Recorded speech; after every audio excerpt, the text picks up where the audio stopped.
Hi everyone, I'm Sarah, and today I want to talk about a truly heartbreaking case.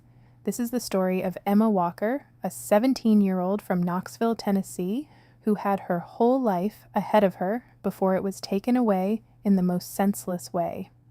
Emma was born on March 20th, 2000, and grew up in a small rural town with her parents Mark and Jill and her brother Evan. Everyone described her as the sweetest, most down-to-earth person you could meet. She was a cheerleader and honor student at Central High School, but her real dream was to become a neonatal nurse, working with premature babies.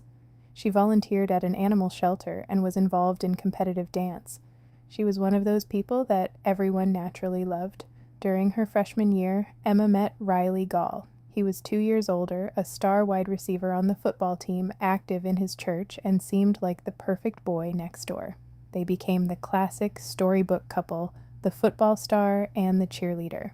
But there were red flags from the start. Riley took his ex-girlfriend to prom instead of Emma, and her parents grew concerned that he was not prioritizing her. Over time, the relationship became toxic. They broke up and got back together constantly. Riley became possessive and controlling, showing up at her job and waiting for hours, obsessively calling and texting her whenever she went anywhere without him, and even dictating what she could wear.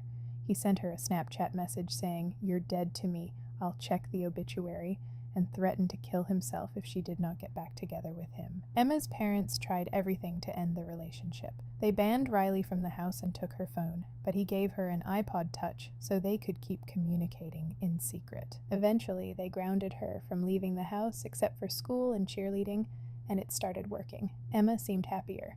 Then, right before Thanksgiving in 2016, she saw Snapchats of Riley with other girls at college. This time, she ended things for good.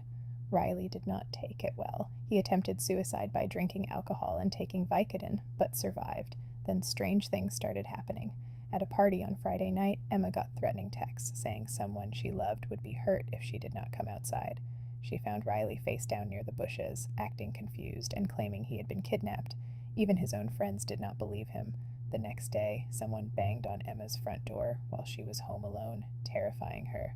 On Sunday, she seemed to be doing better, went to bed normally, and her dad said goodnight like always. But in the middle of the night, he heard a loud bang. He checked on Emma and saw her in bed looking like she was asleep, so he went back to bed. The next morning, Emma's mom could not wake her. Emma had no pulse. Paramedics arrived and initially thought it was a suicide or overdose, but detectives found 2 bullet holes in the wall directly aimed at the corner where Emma's bed was. Whoever fired that gun knew exactly where she slept. When detectives asked around about anyone who might have wanted to hurt Emma, Riley's name kept coming up.